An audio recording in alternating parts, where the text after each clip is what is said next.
দুবলারচরের আলোর কোলে 3 দিনব্যাপী শুরু হয়েছে রাস উৎসব। তবে এই রাস উৎসবকে ঘিরে ব্যাপক প্রস্তুতি নিয়েছে বন বিভাগ। সোমবার থেকে বুধবার পর্যন্ত এই 3 দিনের রাস উৎসবে সকাল থেকে কিন্তু হাজার হাজার শরণার্থী এখানে জড়ো হয়েছে। তবে পূর্ব রেঞ্জের চাঁদপাই এবং ডাংমারি থেকে কয়েক হাজার শরণার্থী এখান থেকে পারমিট অর্থাৎ পাস পারমিট নিয়ে সুন্দরবনের সেই রাস উৎসবের উদ্দেশ্যে রওনা হয়েছে। যারা সেখানে থেকে রাস উৎসব পালন করবে সেখানে বন বিভাগের পক্ষ থেকে বেশ কয়েকটি নির্দেশনা দেওয়া হয়েছে। ঠাগরপাড়ে যে অস্থায়ী মন্দির করা হয়েছে, হিন্দু সম্প্রদায় ছাড়া অন্য কোনো ধর্মের লোক এখানে যাওয়া নিষেধ, অর্থাৎ এই রাস উৎসবে অন্য কোনো ধর্মের এখানে কোনো লোক ওখানে যেতে পারবে না। সোমবার সকাল থেকে অসংখ্য লোক বন বিভাগে ভিড় করেছে।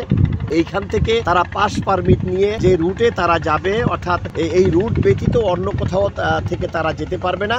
কারণ হলো এখানে সুন্দরবনের বন্য প্রাণী রয়েছে, হরিণ রয়েছে, বাঘ রয়েছে এবং অন্যান্য বন্য প্রাণী যাতে নির্বিঘ্নে থাকে এবং তাদেরকে যেন হত্যা বা পাচার করতে না পারে, হরিণ শিকার করতে না পারে, সেজন্য কিন্তু বন বিভাগ তাদের যে টহল তারা কঠোর করেছে। 3 দিনের উৎসব যে একটা রাসমেলার যে একটা পাশ দিছে, আজকে সকাল থেকে সবাই দক্ষিণে যাত্রা করে রাসের জন্য উদ্দেশ্যে চলে গেছে।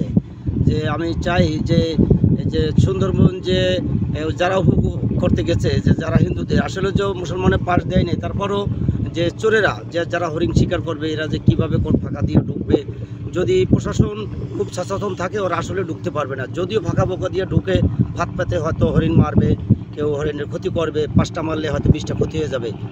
এরকম যদি সরকার প্রশাসন ডিফেন্স যে কোনো ডিফেন্স যদি খুব সচেতন থাকে তবে হরিণের আশা করি ক্ষতি হবে না। বর্তমান প্রশাসন ভীষণ কঠিন এবং নিজেই আমাদের ডিএফও স্যার নিজেই আর কি মাঠ পর্যায়ে থাকে প্রতিটা ভোট চেক করার চেষ্টা করেছেন। আসলে একসঙ্গে অনেক ভোট তো সব চেক করা যায় না, তারপরে যতটুকু সম্ভব চেষ্টা করা হয়েছে। যেমন মায়ের দোয়া, স্বাগতম, মৌ পরিবহন, এই যেমন মৌ পরিবহনে আসলে 35 জন মুসলমান ছিল, সব ফেরত দিয়ে দেওয়া হয়েছে। মায়ের দোয়ায় 9 জন ছিল, ফেরত দেওয়া হয়েছে। এরকমের প্রতিটা ভোট যেগুলো আমরা বুঝতে পারছি এটা আসলে দেওয়া সঠিক হবে না, সেটাকে আমরা সঙ্গে সঙ্গে ফেরত দিয়ে দেওয়া হয়েছে। আমরা সকাল থেকে এই পর্যন্ত ডিউটি করলাম। ইনশাল্লাহ এবছর থেকে আগামী বছর আরও স্যার বলেছেন যে আগামী বছর আরও নতুনভাবে প্রস্তুতি নেওয়া হবে। কী কী আমরা আরও কী পদক্ষেপ নিলে হয় আমরা চেষ্টা করব।